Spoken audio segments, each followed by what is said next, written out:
Hello and welcome everybody. It is my great pleasure to welcome here Kateřina Vídenová. Kateřina is a co-founder of MAK, Mobile Architecture Office, and she will be talking about the interventions, the urban interventions they have been doing with this office. They have been working with a lot of public engagement and DIY, so therefore it is very relevant for our unit, and we will have many questions after her brilliant talk. Thank you very much. Kateřina, the stage is yours.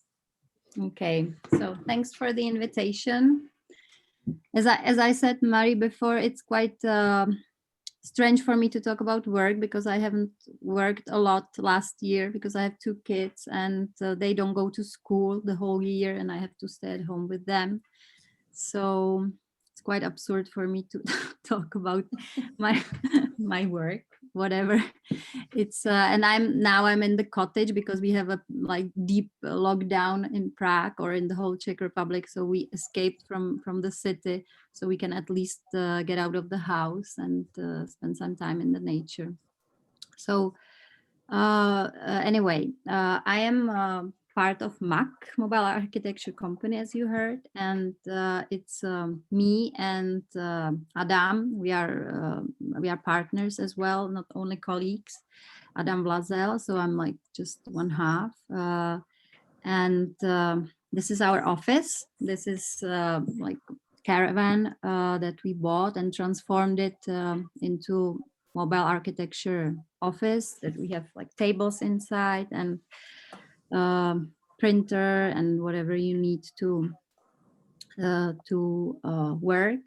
And what we are doing when we first went for such a trip with our caravan was that we were going through the countryside and basically approaching public that would never approach architects in their normal lives, and we were discussing with them the profession, discussing with them different topics, starting with little houses for dogs, ending with complex urban planning topics, and doing projects for municipalities or the councils of small and bigger villages. This is how we work. We work with public a lot, and we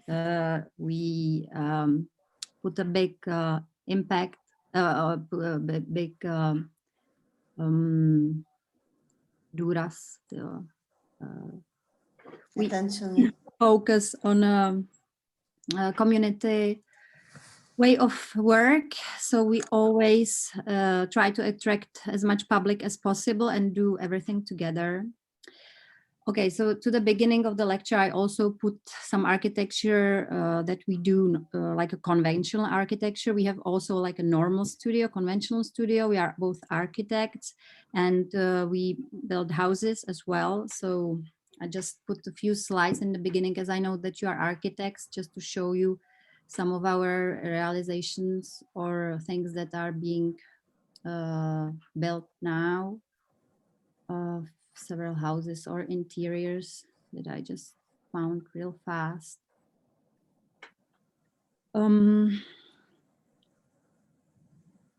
It's the interior of the cinema in Prague. Some ecological house, also converting cultural houses, cinemas is our specialty. Little brewery in the countryside.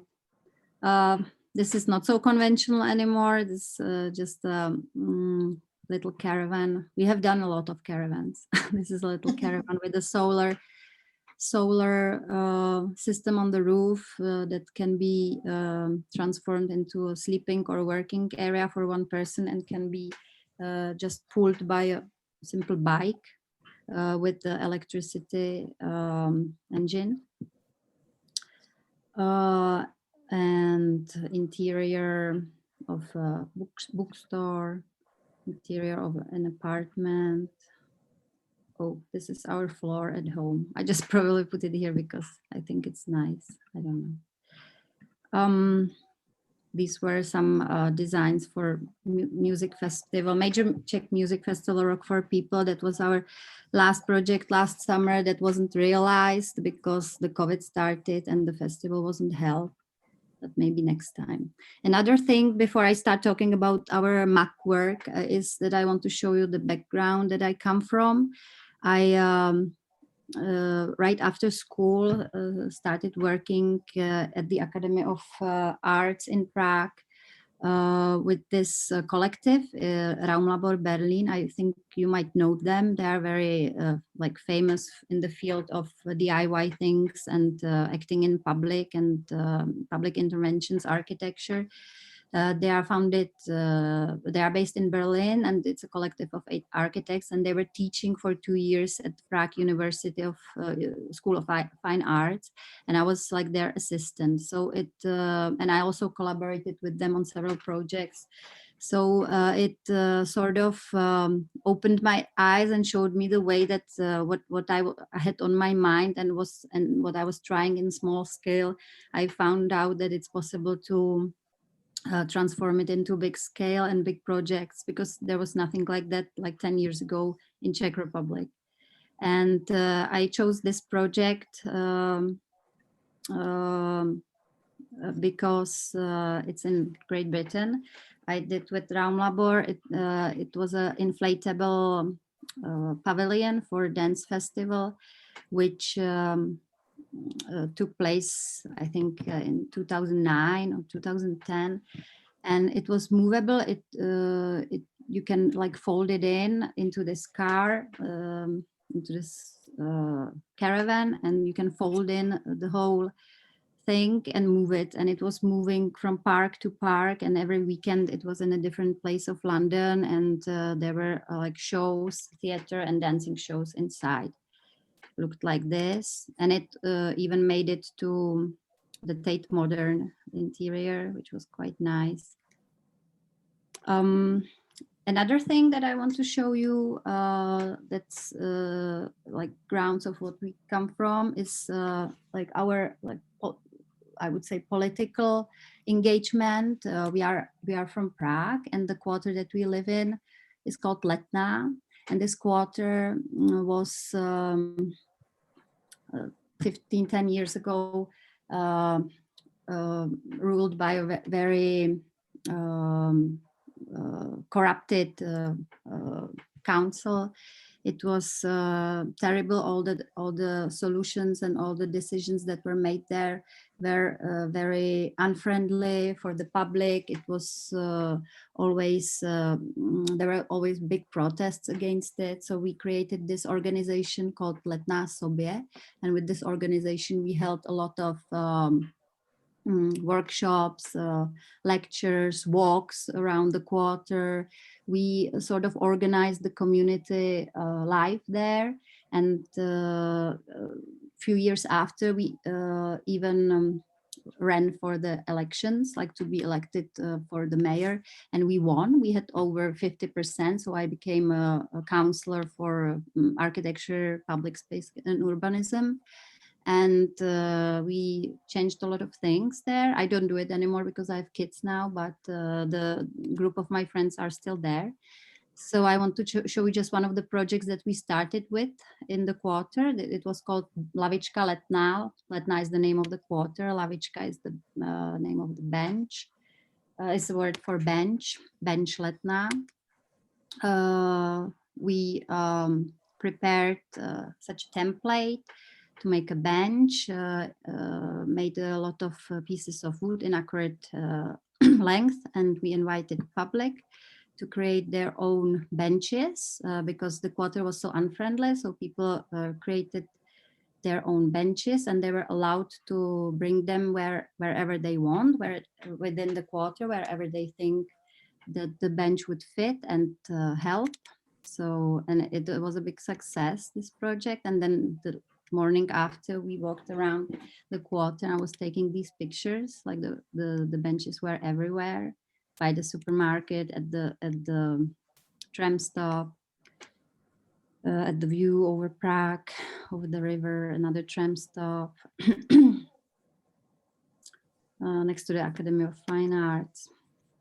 So these things we were doing until the year 2013, these projects, and then we wanted to sort of give it a name and like somehow frame it. So we established this company that's called Mobilní architektonická kancelář, mobile architecture company.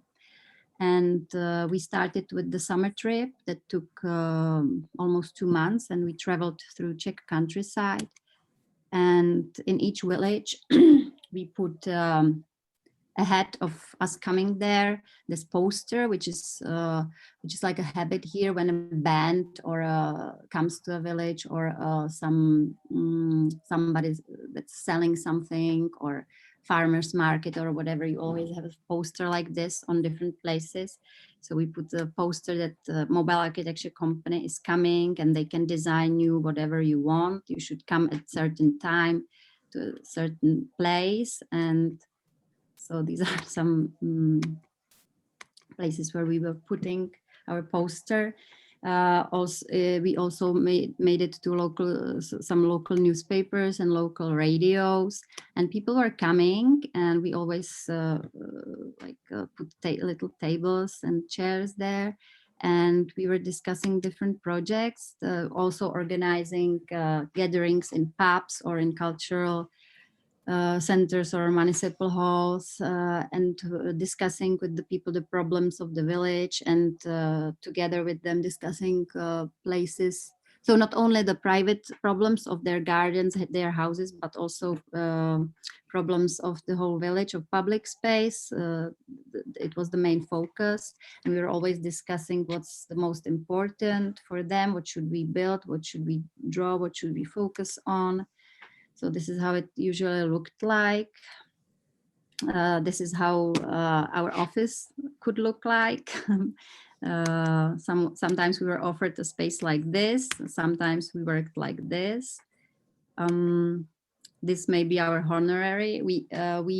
That's maybe quite interesting that we worked for free. The whole project was for free because we got a donation or a grant, quite big grant from Ministry of Culture.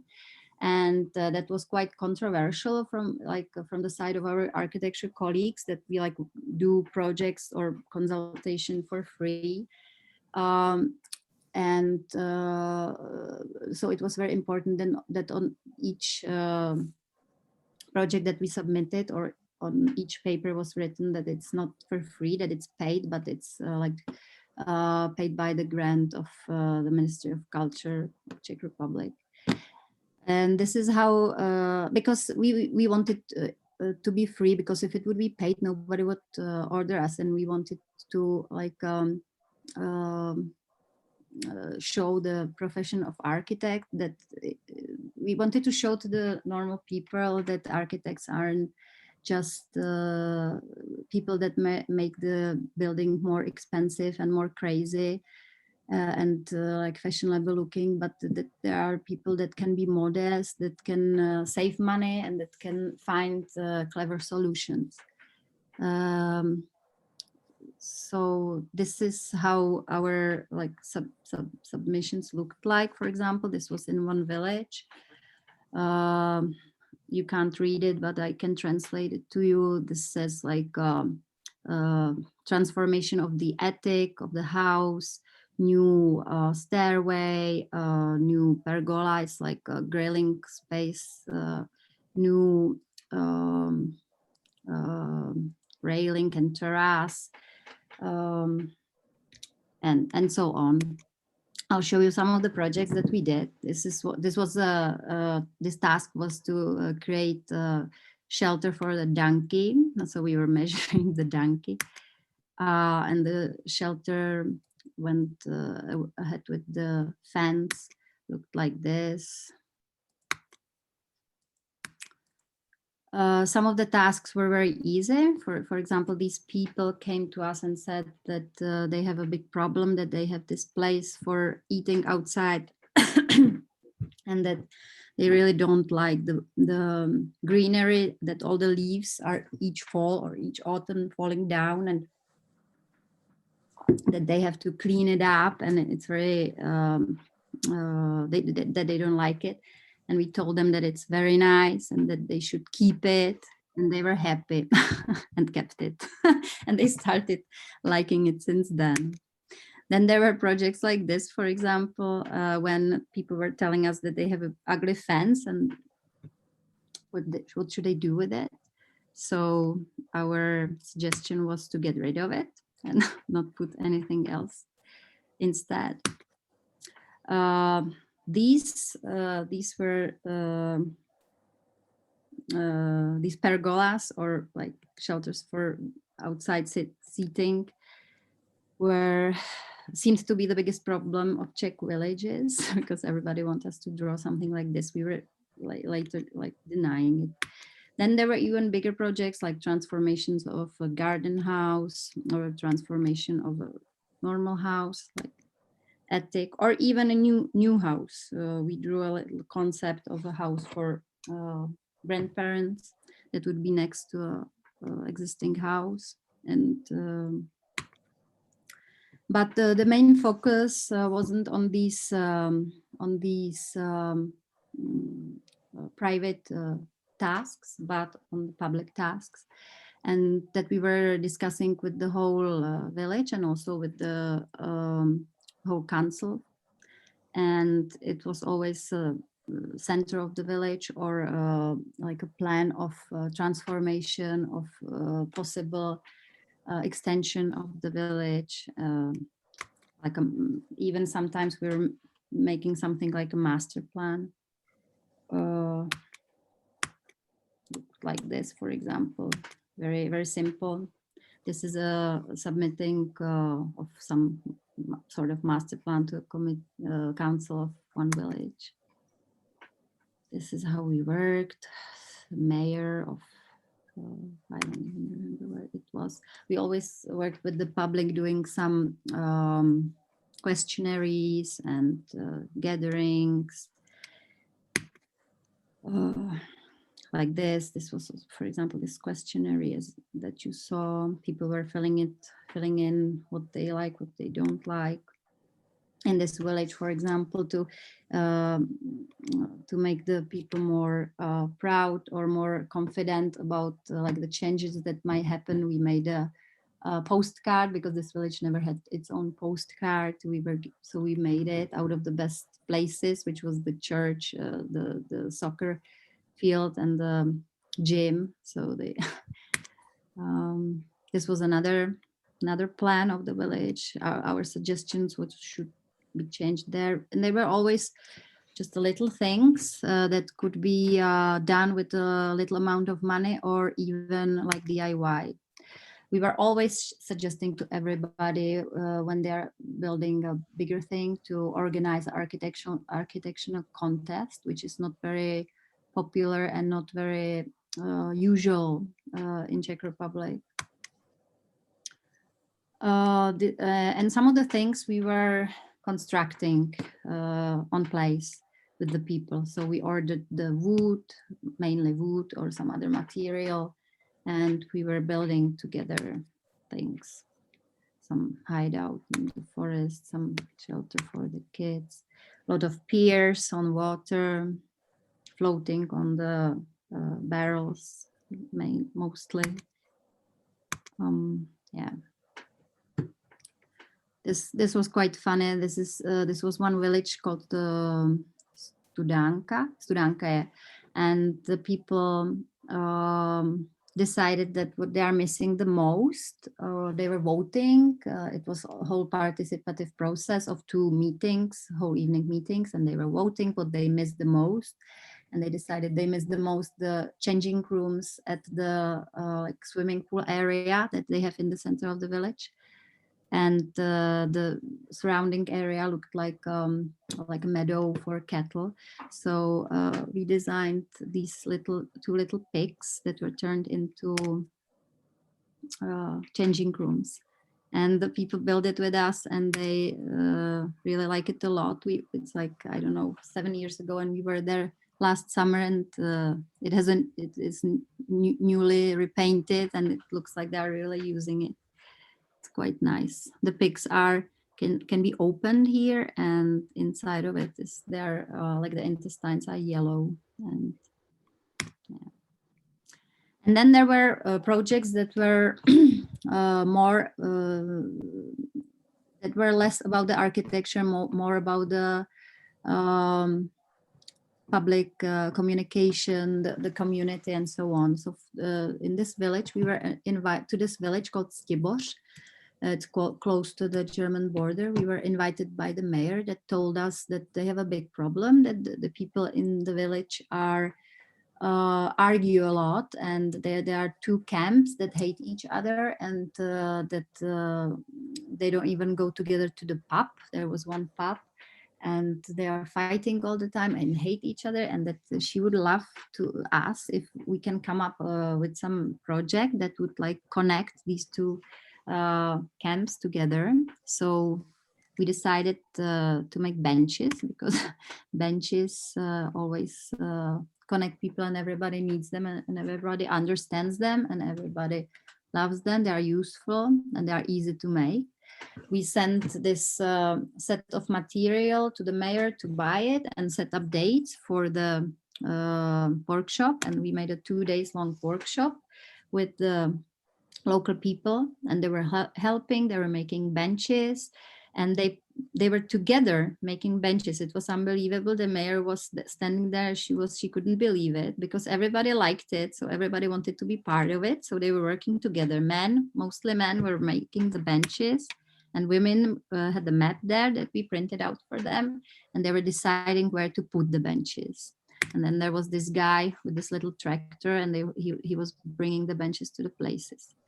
Afterwards, in the evening of the second day, we made a film projection on one of the houses, and a big bonfire with a barbecue and a big party, and everybody was taking part, everybody together. And the mayor, she's writing to us emails sometimes, like once or 2 years, and she says the benches are still there, and they are getting new paint every year, and the people, and there is a much better atmosphere since then. So I find this project like one of our biggest successes, or I liked it really a lot. These were the places where we found the benches the second morning.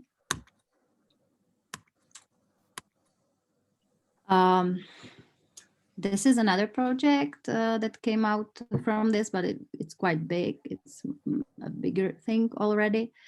And it took us like 3 years, 3 summers, because it was also quite successful. So it was continuing, and there was a group of people that took over it and became the organizers of all the activities that were held there. It is a town called Pilsen. It's the town in Czech Republic where the first beer was brewed, I think. Pilsen is the name of the type of the beer, even Pils, named after this town. There is this river called Radbuza, and the river had until the 1960s, a beautiful swimming place. There was like a bath here with many pavilions, and people were coming here to spend their leisure time. But since then it was devastated, and now it was like a place where homeless people had their shelters, and people didn't even want to approach this part of the river, but it's very close to the center of Pilsen. So there was a group of people that decided to do something with it and to put it to new life, and asked us to help them. So we had there was this house that we renewed a little bit, and we made a little, I don't have before and after photos, unfortunately I couldn't find them, but it's quite a big change. It was like dump the whole place. So we had to clean it, cut off all the excessive greenery that was there, and then we put this little house or garage to a state that it could be a little cafe inside and lecture room. And these were international students that were helping us the first year. And also there were a lot of locals that are not on the photo that were helping us. We designed some basic furniture again, and we were doing it with the people, with the locals, even with kids. And we put the Plovárna, the place, back to life. And it was a project that took 3 years, and even after that, the organizers asked another architects. So I think at least 5 years they were doing new things there, and they had a program the whole summer from spring to fall every year. And these are things that we've done there. This little floating island and this zip line, a lot of piers as well. There was even a guy that was going from one bank to the other. You can see here, there's a bell here, because there's a jogging and cycling route here. So people that were jogging by or cycling, they could get over the river during the summer. There were a lot of cultural events every weekend, Friday, Saturday, Sunday. There were a lot of things going on. This is a theater, for example, theater for kids. There were dancing classes, I think twice a week. And this was quite nice. There were old people coming that were like the personal witnesses or personal observers of they remembered the 60s how it was there before, and they were coming and telling us stories and bringing us their photographs from old times. We had a graffiti artist of our friend that was putting these photos on some walls as a memory. So, and then in the end, we connected the city center with and the Plovárna, the swimming area, with these benches. So they led to that place, sort of. This is a print screen from the, it's old from 2017, but from the organizers, and it just shows that things are happening all the time. And then I put this project here. I usually don't show it because it's not that interesting, but I put it here because it happened in Great Britain. So I'll show you what we've done in your country. And we were invited by Czech Cultural Center in London at the London Czech Embassy to come there and to do some projects in Britain. So this is on the, we are waiting for the ferry to cross the La Manche with our caravan that goes like, I think 30 miles per hour maximum. So it took us like 4 days to get there, or 5 days to get to London. And we finally got there, and we did several projects that were organized in advance by this woman, which was a director of the cultural center at the embassy.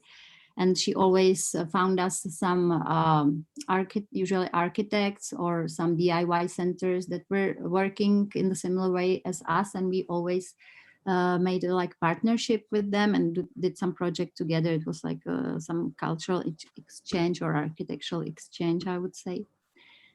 So I'll show you some of the projects. That this was in Dumfries in Scotland, where we found this DIY lab with a lot of 3D printers and a lot of equipment that we only dreamt of back then in Prague. And their name was the same name as ours, MAK, which was quite fun. So we got together, we became friends with the guy that ran it. And we did together for some festival, annual festival in Dumfries. We did this motorcycle workshop. We prepared all the material for kids' motorcycles or like tricycles. depends on the age of the kid. And this was building of the festival, was on the bank of the river in the park. And this is how it looked like. The kids could on their own work with the accu drill and accu screwdriver and build their own motorcycles. It was quite success. The kids liked it a lot. I even made them these stickers, yeah, like Yamaha with all the brands, which I was told later that wasn't very appropriate according to authorization law, which is like in our country not that strict yet, or it's starting to be, but I didn't know about it before that much. But kids liked it and it was fun. This guy had a Jaguar. And then we were invited farther north to Scotland by some collective of architects that bought a forest there. That was quite interesting for us, that the countryside in Britain isn't that accessible by like for normal people, that like the land is owned by people and it's usually very often fenced and you can't go wherever you want. We are not used to it. It's remains of communism in our country. We can go wherever we like to. There are no fences on the meadows, on the forests, on the fields, nowhere. So, and they said that the forests, as they are so little in Scotland, they are always fenced and they are always private. And these guys, these architects, they bought the forest and they opened it up for the public. And they were organizing groups of kids, school kids, or even architects to go there and spend some time there. And this was the forest. And they asked us to build there together with them, like a forest garden. They had a yurt there already, some teepee, I guess, and we were building for them. Sorry, I have a different. I don't know what that's it.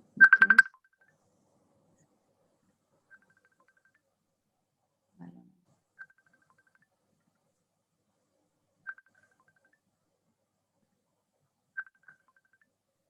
Can you hear the beeping? We hear, I think it's a Facebook. And it's not my Facebook. I checked double checked. Is somebody calling you through Facebook? Yeah. Okay. Okay. I got it. Sorry.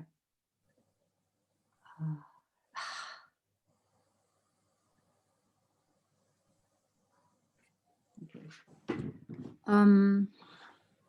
So I'm sorry I couldn't find the photos of the kitchen that we built, but it was made mostly of the material that we found there.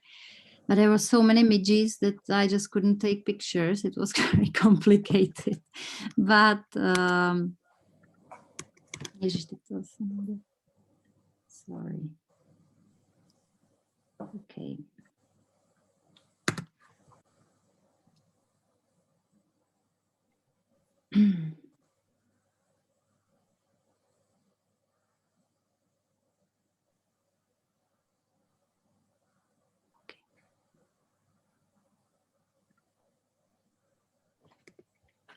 But what we did, along with the kitchen that we built, is that we made a mushroom festival, because Czech people are big mushroom pickers, and the British people didn't trust mushrooms at all. I had to bring a book with all the different mushrooms, and they had to, and I made a little exhibition of mushrooms there like this, and they had to read on their own that they are edible. And then we made a lot of our national meals made of mushrooms, and it was really nice. Everybody loved it, and people they said from now on they will be picking mushrooms, because the forests were full of mushrooms there. was nice. And that's how we, it was the opening of the kitchen with this mushroom festival. So we always try this thing not to be only architecture, but also an event. And the people are more important than the thing, than the matter. This was another project in Britain. It was Edinburgh. It was also Scotland, in the capital of Scotland. And it was a house that was in the center of the city, quite in the center, by a river. And it was old custom house, which was like recently rented by a group of architects called Grass Studio. Maybe you've met them. They are quite known, as I found out. And they rented it for a long period of time, and they wanted to turn it into like a lab, workshops, some like a cafe, and also a hub for whoever wants to come to work there, or share some shared space and shared workshops. And this our task was to make a first step and to let it be known to the public, like open the doors for the first time. So this was the place. The sign that was made by us already, it wasn't there before, the door was closed. So we put in the surrounding area such poster. We made a furniture workshop to make a cafe outside of the building, because it was summer. It was quite nice weather back then. This is how it looked in the beginning when we came and we started to work there. We decided to use just the material that we find inside of the building, some remains of old furniture. There was a lot of mess, old tables and old wood and other materials. And people slowly started coming and helping, and we were designing more and more things. And each piece of furniture was a bit different because it was made by a different person. And so basically the whole cafe was built by the community. We were only like supervising and helping with the tools and showing how to use them. And maybe we bought yellow and blue color to put it to some sort of one color, and that was it. This guy later became the one that ran the workshop of the equipment. So we also made a little seatings for kids, so they can watch tales or cartoons, and the parents can work. We were showing them our Czech famous fairy tales, animated fairy tales about these two stupid craftsmen that always spoil everything. We created this girl, this me on the left, we created this girl group, and we built a bar out of old office furniture that looked this cool. And then the last day, the day of the opening, we threw a party, and this was the bar.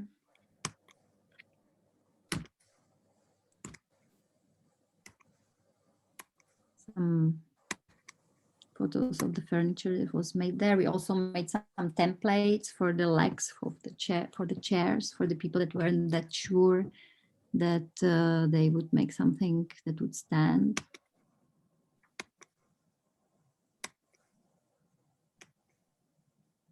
And the last day was the party of everybody that participated.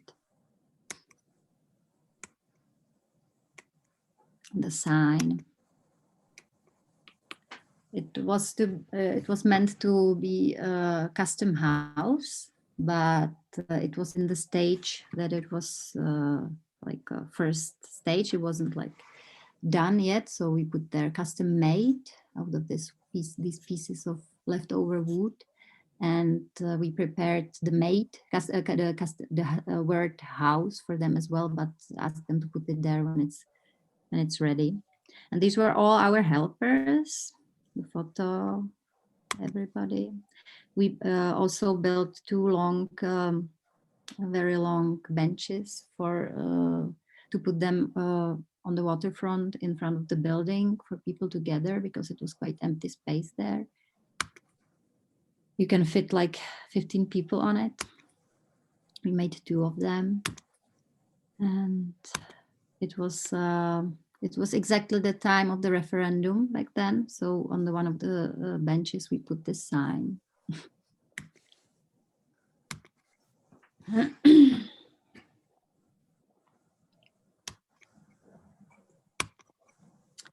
And Maria also asked me to show some projects that failed. So I put this one here because it was a complete failure.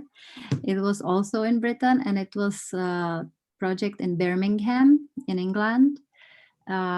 This house behind us called or building, it's old factory called printing factory called Old Print Works, and we were asked to. It also had a new owner that wanted to open up the space to the public, to make there some kids workshops, movie theater, and some studios for artists that can be shared artist studios. And they wanted us to like organize the first event and show the place to the public. This was the interior. So we made like several tables, bars. We like what we did architecturally was quite nice, but we organized for the opening event such like a film festival, and we turned every room of the factory into a small theater, and we were showing some film there. And the problem was, and it was all connected with like Czech or Slavic culture. This is me in this dress doing some Czech special pastry called Boží milosti, celestial crust, how we translated it.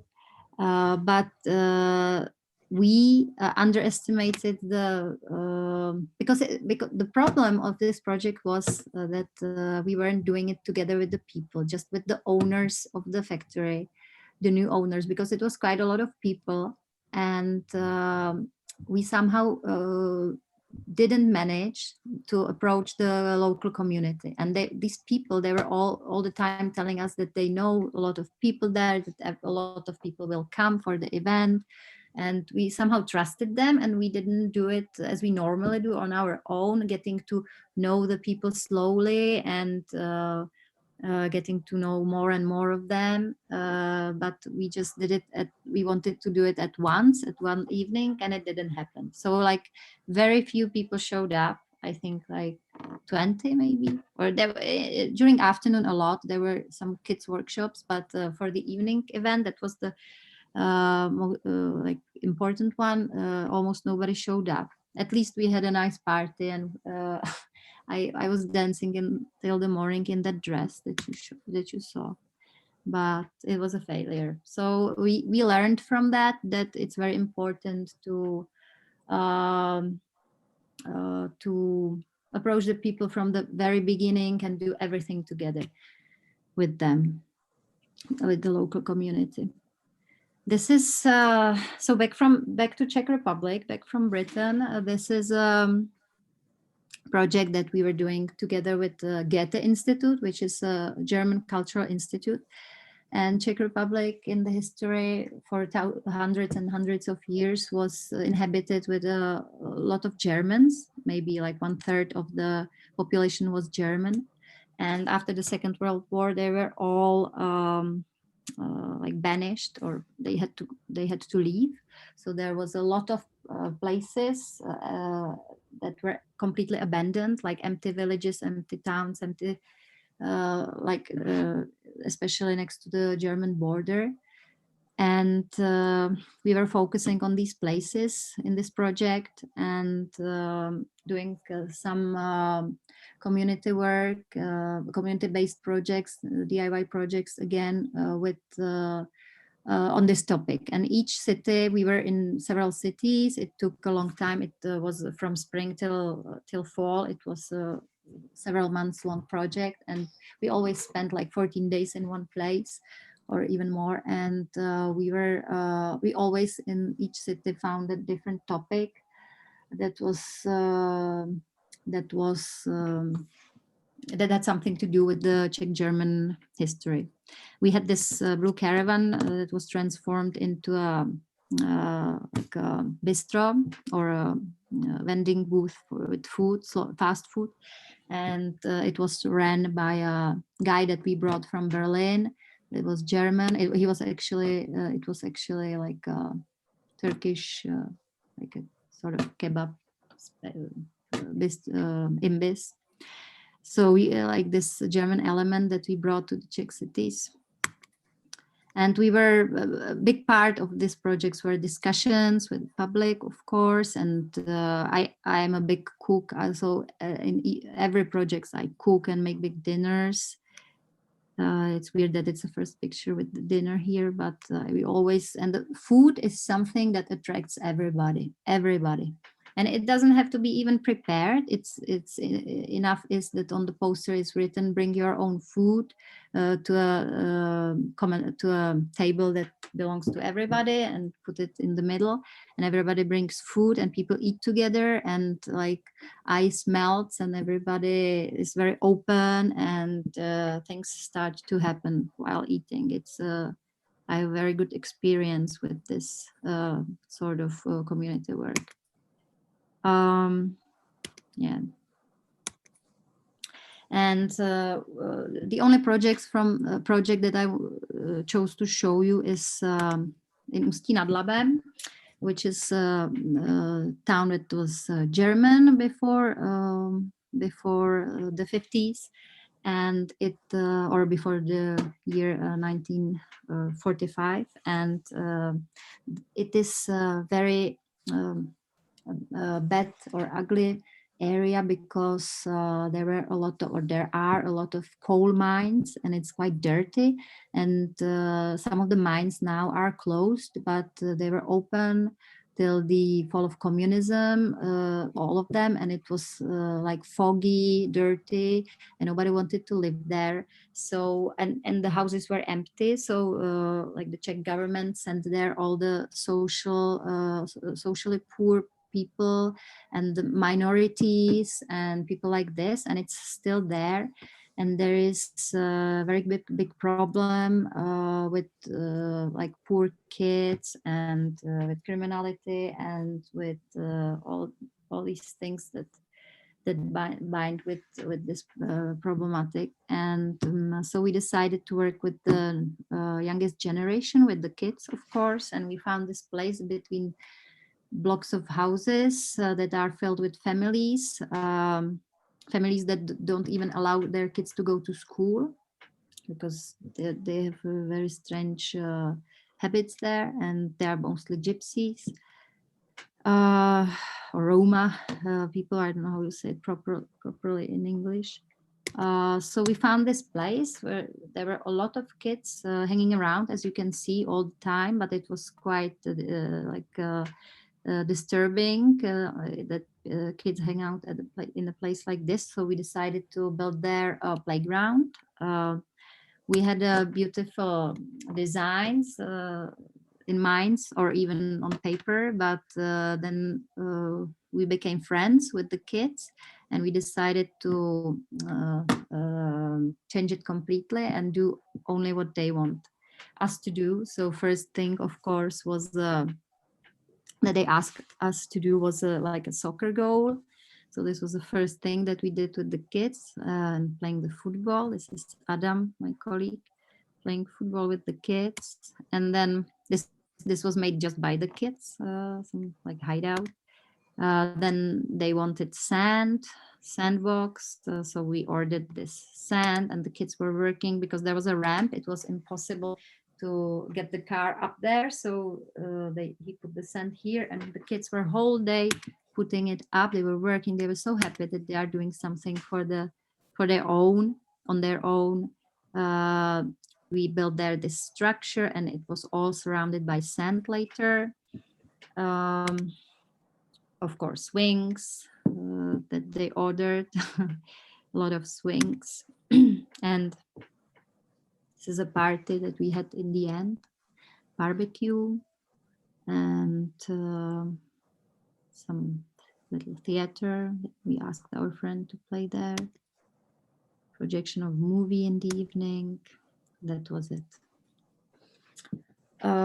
It showed us, this project showed us that it's very important and very satisfying to work with kids, that they are willing to do things differently than their parents, and it's probably the most important thing. And lately I've been focusing on kids a lot. This is another project that I don't usually show, but I show it again because it was in Britain. It was in London. This building is a Czech embassy in London. It's on a very good address. It's in Kensington, next to Hyde Park. And we were asked to make there some project to approach the public, because the embassy normally is quite closed to the public. As you can see, the building isn't very doesn't look very openly, even with the first floor is quite like concrete.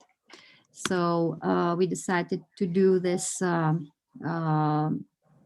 celebration that is typical Czech, and it's something like your Valentine's Day, but it's on the 1st of May, May 1st, and it's like Day of Love in Czech Republic. And it's traditional. And what we do is that every boy has to take his girl under a blossoming cherry tree and kiss her. Otherwise, she would dry out, or they would split the next year. So people really do it until now, even the young ones, old ones, everybody. It's like a very lively tradition until nowadays. So we wanted to bring it there and show it to the people, because we thought that kissing might interest everybody. So we bought a little cherry tree that could be transported to a pavement in front of the embassy. This was me putting there some explanation on the window, and people started kissing. We had also a photographer there. She was taking pictures, and we have, I think, like 300 photos of people kissing. So the whole day, the 1st of May, from the morning till the evening, people were kissing. It was wonderful.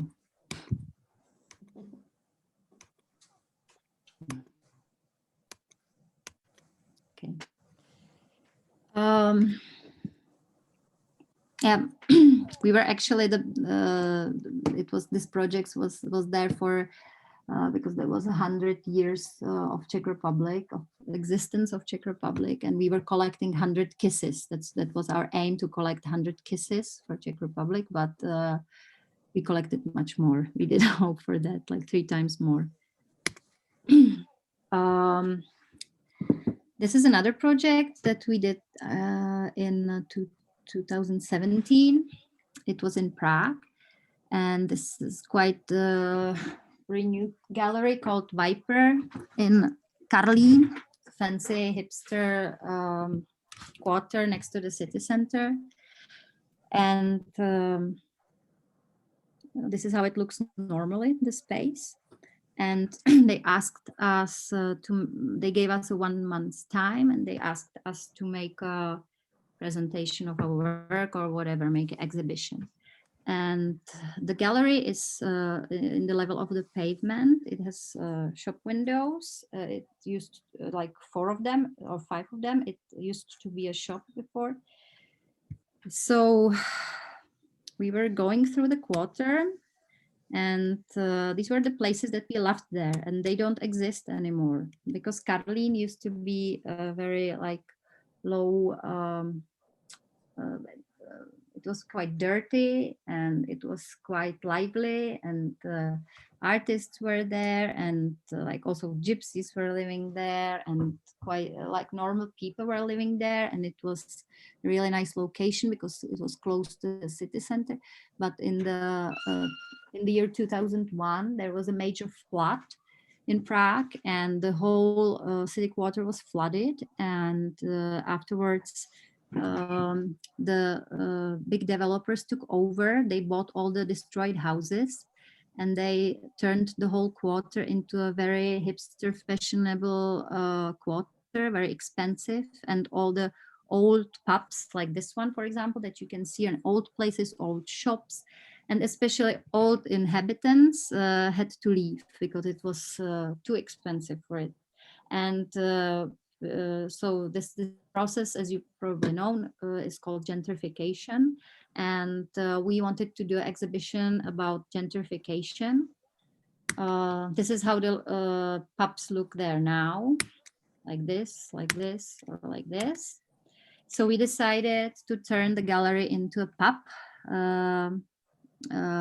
from the old times, and to provide space for the locals that is not there anymore, but there are still some locals left, of course, and to make a normal pub where you would get a cheap beer and you can sit down and play guitar and sing songs with your neighbors, a place where like a businessman along with the art student and along with the plumber go for a beer together and sit by one table as it used to be before. Now it's totally separated as everywhere, as you know.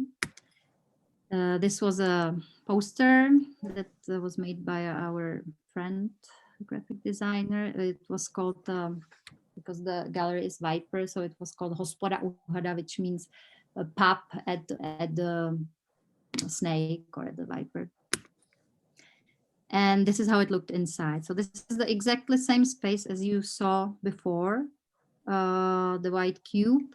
We turned it, we painted the walls, and we put the wood there, and we used all the drawing, the paintings on the wall, and all the pictures and all the equipment, all the chairs, tables, the boards, these ones, and this everything was taken from the basements of former owners of the old pubs. They didn't trash it, and they some of them kept something, so we collected all of it and we created out of it a new pub that was there for 1 month. It looked like this, and it was so successful. It was the most visited exhibition of that year, of course. That's us behind the bar. And we had a jukebox, we had this table soccer or table football. And we had this guy that was living next door that was a plumber, and he used to have one pub, and he told us that he will for free be behind the draft or the tap and will do beers the whole month. He was going there the whole month. We even made some money afterwards, so we gave him money, but he like throughout the whole month he thought he was doing it for free. It was and he brought all the community that started going there, and it looked like this every evening, every night. It was completely full, packed with people. And these are the locals, the people that live in the surrounded houses. You can see guitars, and it was like every evening there they were singing and having a good time. And like artists that came to see the exhibition were singing it with them. Everybody melted. It was so beautiful. Our signature. Then I think that I have 2 more projects to go. I hope it's still time. Yes, it's all right. Yeah. Definitely. This is another failure that I chose. It's not a failure from our side, but there was another problem that I will explain later. But this was a very big project that we started doing 3 years ago again, and it was in a town called Střekov, which is part of Ústí nad Labem in the north of Czech Republic. And there is this river, probably you can see here on the photo. I don't have a better photo of the site, but there's a big river, like the biggest river that we have here in our country, and the bank of it is still wild. There's no concrete, nothing, and the mayor of the city wanted to transform the whole waterfront, the whole bank, into a livable area. So we started, but he wanted to do it from like bottom up, not like top down as usual. So they asked us to help them. So we started doing these meetings with people. This is a printout from some local magazine. We started doing this workshop discussing what could be done there, what can be, what's necessary, what people want. We did a huge project with Adam, like even with the drawings up to realization. There were a lot of like kids climbing frames, different things for I don't know, soccer, volleyball, fireplaces, a lot of benches, a lot of like, but always like acupuncture of little things that were like designed and wanted by the people. And it was a really big project. Everybody was looking forward to it. This is also a printout of some magazines already, our visualizations, like what could be there. Really little things, like for example, this little pavement was there under the ground, so our design was just to dig it out, you know, and things like this, really little things. And but it was long. It was like 1 mile long. We had it already in a stage like this, that everybody was able to be realized. But then this woman, which was a mayor there, wasn't elected again, because we have 4 years and then elections. She wasn't elected again. So after this issue of the magazine, everything ended, and the completely different political party took over, and they said they don't want it anymore, even though the whole process started already. The particles were already being produced in the factory, but the political will was different, and they this mayor even asked the new mayor that she will take no credit at all for it. She was just begging him to finish the project, that he can take all the credit, but he didn't want to, unfortunately. He changed everything. He even changed the design of this local magazine, everything. So only these benches were realized that in the place. So there are like, I don't know, 20 of these benches that we designed, and that's it. So this happens quite a lot, that we do a project for a municipality of some town, and in some stage the councillors or the mayor changes due to elections, and everything disappears. And this is the last project that I want to show you. It's summer 2019, and since then we unfortunately haven't done anything major, like small things, yes, but not anything big to show.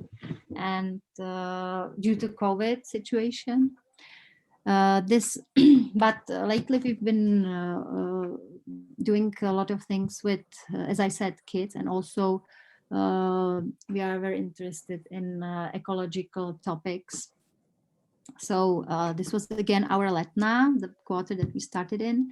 This happened there again, and it was we held a festival, that 14 days long festival that was about water, and we again wanted to create some very pleasant space, as the pub was, for example, to attract the people, to create it with them, together with them, to attract them, and to show them some topics that they would normally they wouldn't normally approach, they wouldn't normally be interested to, like the gentrification before. So this is a place that is quite abandoned, but it's in the heart of the city quarter that doesn't have any square, any meeting point. It's just streets, and there is this nice 50s design of some like landscape architecture in front of a hotel. We asked the hotel if we can use the space. They were willing to, so we did it there. And we transformed the area into, we called it Aqua Park, to attract even more people. We cleaned the water in the pond, so it so the kids can play in it. And we had a festival there on all topics covering water, like beginning with the drinking water until like what's happening on the earth in a global terms, where is the water disappearing, we had very many speakers that were renewed. This one, for example, is former Ministry of Environment. We had music, we had art installations and performances, as well as this one. We had theaters there, but mainly all the mornings we had school kids that were coming there and learning about water, how to save water and how to use it, how important it is for life. That's it. That's all. Thank you. Thank you very much, Kateřina. It was very inspiring. Thank you so much for sharing your work with us. If I may, I would use the opportunity to ask the first question, which will be very, very practical question that relates to our unit. You are very successful with generating public engagement, like you are very successful in approaching people, and people then co-design with you together and come to your events. Could you, and specifically for this COVID time, we are now trying to generate engagement through social media because we cannot do that even other way. Can you share some experiences with I mean, the before COVID and post-COVID public engagement? Like how do you approach people? How do you make them to come? And you mentioned the project from Scotland where people didn't come, right? So that is to start off.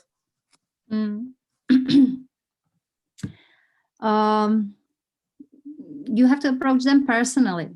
That's very important. It doesn't as much personal it is. The more personal, the better. Always. It's when you have a poster or a local radio or even a TV spot or a Facebook, it's always something. But when you talk to the people and when you get to know them, it's always almost sure success, because people like to be part of something, and they are maybe sometimes scared of things that they don't know. And once you ask them personally, they stop being afraid and they come, because I have experiences that they always come because they are always interested, they are always curious what's going on. And if you wouldn't ask them personally, they wouldn't come because they would be shy or scared that they wouldn't be able to work or do it, or that's something that they've never done. So this is it. But the personal engagement is very important for all of our projects. Also from the long-term point of view, because we are there for 14 days, but then the project or the place has to last. Somebody has to take care of it and to identify himself with the place. So these people that actually created with us, or it's like more that they created with our support. It's not that we have them like workers and we design everything, but like mostly it's them who is the main force, or they then stay there. It's their place, it's their homes, it's their environment, so they have to be comfortable with everything, and they have to like it, and then they will take care of it, and when something breaks, they will come repair it, and so on. So it has to be personal. Mm-hmm. Thank you so much. Does anybody have any question? Yeah, hi, I have a question. I think you touched on this a little bit in the beginning, but like with COVID and everything, have you tried to kind of shift your work to something more digital, or has it just been put on hold for now? Or like, are you planning on maybe, transitioning? It has been put on hold, but it's not that I wouldn't want to. I'm thinking of it, and I'm already preparing a festival for summer. But last year I haven't done anything, not because I wouldn't want to, but because I have 2 kids, and these 2 kids, they don't go to school because schools are closed, and I have to learn at home with them and be at home with them. So I've got like 2 hours to work, or like every day. So I just write emails and that's about it. No, it's just I'm also doing some other projects like normal conventional architecture, so I use this time. But I'm preparing a festival about food and about sustainability of food. It's like ecological. It will be ecological festival. I hope it will happen. I never like to talk about something in the future because sometimes it doesn't happen. I don't have money yet. I just asked for the grants and now I'm waiting for the results. But it should be about sustainability, about ecological gardening, ecological farming and agriculture, about transport mainly, of course, about global transport of, about global food system, about food, jak se řekne spravedlnost?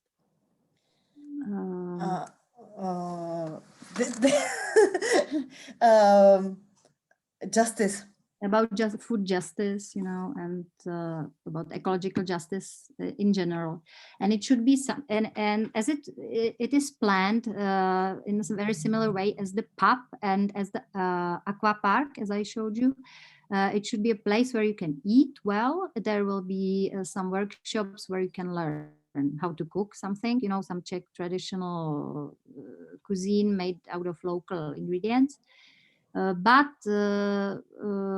you would hear their lectures on this topic, and you can get what I forgot to say, that with each mostly with each bigger project we make a publication as well with texts where you can read about the problematics, about the gentrification or the ecology and so on. So you get this little magazine or whatever it is, catalog, or you are there while something is taking place and you can listen to the speaker and get to know the problem.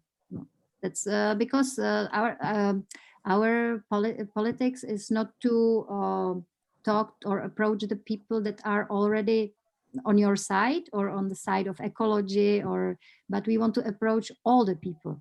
That's why we do things, these fancy things like swimming pool or pub with beer, or now some cooking event. so we can get even different people that wouldn't normally come to an ecological festival. So, and I'm planning, if it doesn't happen in summer, if it's not possible and I get the money, so I'm planning to do at least the publication and to make some videos, because yeah, it's possible with this thing. But Crossing fingers. thanks. We did one project last summer, and it was building a community garden, and in Prague, in one quarter of Prague, and it was during the months when everything was open, so we didn't even have to wear the masks, and people came, the locals came, and we built a community garden. It wasn't something, it wasn't anything big, you know, it was just that they asked us to no, that's about it, unfortunately. I have a question, very pragmatic one. Thank you very much for the talk. I thought it was very, very interesting to see all that many examples. Apologies because I arrived late. I think they were a change on the timetable and I didn't notice until too late. But thank you very much. I would like to know about where do you get the money for the project? How do they get finance? Because one thing is about approaching the community, but I imagine there are two other things. Is one to have to be empowered to contact the people in a community or in a neighborhood. Perhaps it's not a community, because in some cases, even as you mentioned, there isn't a community, there isn't a will of being together. It's more about people sharing a geographic place. But then the other thing is as well is where does the money come from? Some of the projects I can understand that probably they don't need that much money. It's not the same as building, for example, a school or thing like that, that they are very long-term projects which involve. Then it would be good to know about where is the finance coming from. Thank you. I talked a little bit about it in the beginning. In the beginning when we started traveling with our mobile architecture caravan, we got most of the money from the government, like from some grants from Ministry of Culture, but it was quite controversial, like with our colleagues, architects, because we were doing the things for free. That's what we wanted, because we wanted to approach the public and we didn't want to get paid from them, by them, because they wouldn't ask us to do things, you know, with them. So we wanted to approach really everybody. So we, on each paper that we were submitting to the people, we put a little text that said that it's not for free, that architecture work is not for free, but it's been financed by a donation by a Czech government. And then later, like the bigger projects that I showed afterwards, they were always paid by the organization that asked us to do something for them. So it was either for example, the swimming, the bath by the river, it was financed by the cultural event, like European City, because that city was like European City back then, that year, 2015. The Czech, our trips to Britain were financed by the embassy, Czech embassy. Then the Czech-German relations, that year we were financed by the Goethe Institute, a German cultural organization, international. It was different, and the people that asked us, it's always somebody. It's usually somebody that asks us to come. The villages. That was your second question. And in the first year, in 2013, when we started traveling with the caravan, we wanted it to be like absolutely objective, like sociological sample of people, but it wasn't, because we made a mistake that we put little video before we went to collect money on some platform called Hit. I don't know whether it's just Czech or it's international, but there are some others where you just put your project and people are like Kickstarter. Like Kickstarter, yeah, like Kickstarter. So some, and probably it looked interesting, the project, so some due to that some novináři, jak se řekne novináři? Report. newspapers and magazines asked us for interview, and it was in magazines. Even before we went, it was in some magazines, and some mayors of the villages read it, and they asked us to come. So we already the first year went to places where we were wanted, sort of, you know. So we never bumped into some problem that they would kick us out, or we were always in a place that was that had a sympathetic mayor, that was open to things like this. Thank you very much. You're welcome. Thank you. Any more questions, anybody? You have very great opportunity to ask Kateřina for advices. You need to really start working with the communities. So use the opportunity to ask somebody so experienced with this as Kateřina. Yes, thank you very much, Kateřina. And I have a simple question of what's most important inspiration of you and your partner choose this form of being architect, like your career, It's as I said at the beginning, we also do conventional architecture, as I showed, but this is something that comes from my heart. I don't know, I was studying art, not only architecture.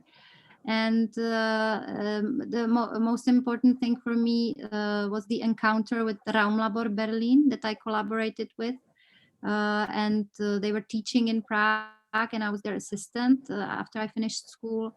And I also worked for them. So their practice was a big thing for me, and inspiration. All right. And do you have some ideas or some inspiration of you know, our work now is follow Marie to do some sustainable or biological structures for the local people. So do you have some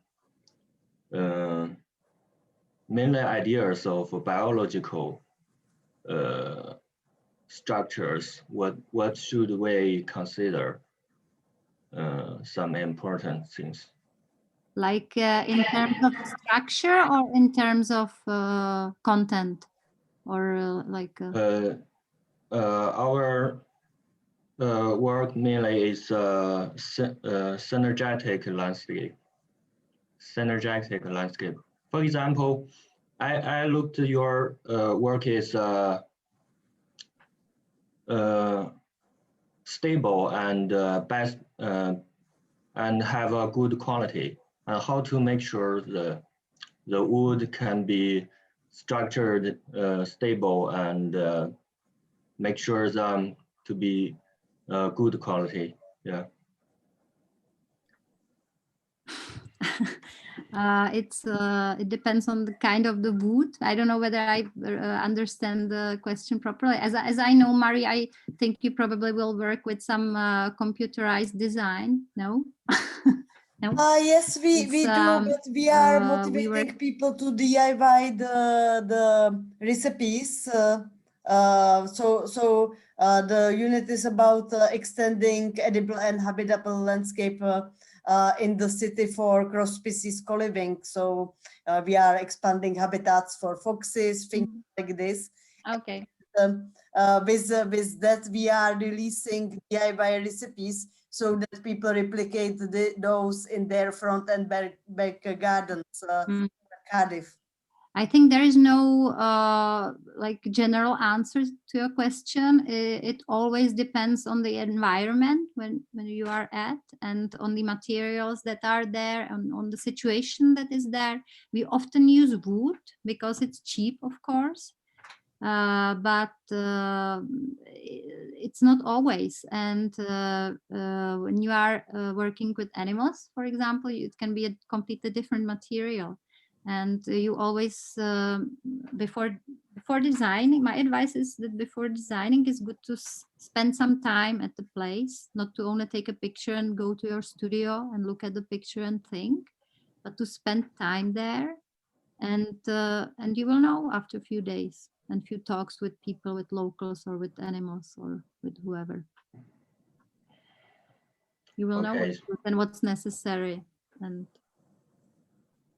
Okay, yeah, thank you. you're welcome. Thank you. Any more questions? Yeah, I have another question. So, you know, with the benches, how you had the, it was like a picture of the bench and then there was a layout so that people understood how to make it. Mm-hmm. Like a template. Yeah, like a template. Mm-hmm. So I was just wondering, what do you think are the best methods to make our design seem approachable? Because, you know, we're doing the DIY recipes and a big part of our project is to actually get people to make them. But I know that for a lot of people, like sometimes seeing something like a final project, it might seem a bit intimidating. Also, like a few weeks ago, Marie presented our unit in our sustainability week, and then I heard someone say that, oh, that looks a little difficult, or like I'm not an art person for some of the projects. So I was wondering how do you, at least you approach that, you know, making sure that it doesn't seem intimidating. That's why we do benches all the time. Because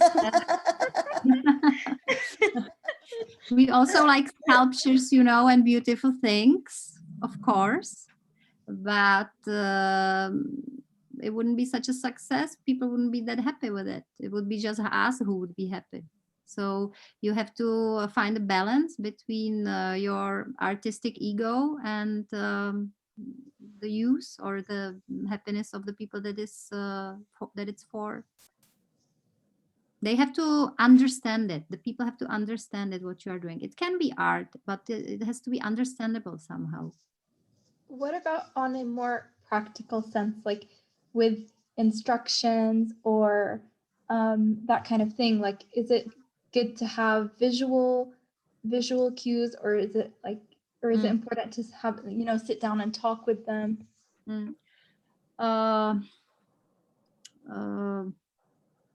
I don't know. We very often make these sheets of paper, something like an IKEA, you know, paper that you have. Everybody takes it, or it's a big poster hanging somewhere, and everybody can look at it. Or there are small postcards, and it's a small thing. But these templates that you were talking about before, they are very good because there are big differences between people, and somebody has never held a drill, for example, you know, in his hand, and it's a problem. And it's not that the difference is not age or gender, but it's some people are more handy, some are not. It's even kids are better usually than adults. It's weird, but it's like that. So there are big differences, and when you have these templates, you almost always succeed because you just put it there. You have the right angle. You have the pieces of wood that are cut the right length at the right angle, and you just screw in the screws. So that's quite good. But on the other hand, then people like some people like to make their own version, you know, and when you have this template, it's impossible. So it depends. You can have both. Yeah, like leave the option there. Have the option, yeah. Mm-hmm. All right, cool. Thank you. Thank you. Thank you. Any more questions, comments? Congratulations. So I suggest we use the reactions to give a big applause to Kateřina.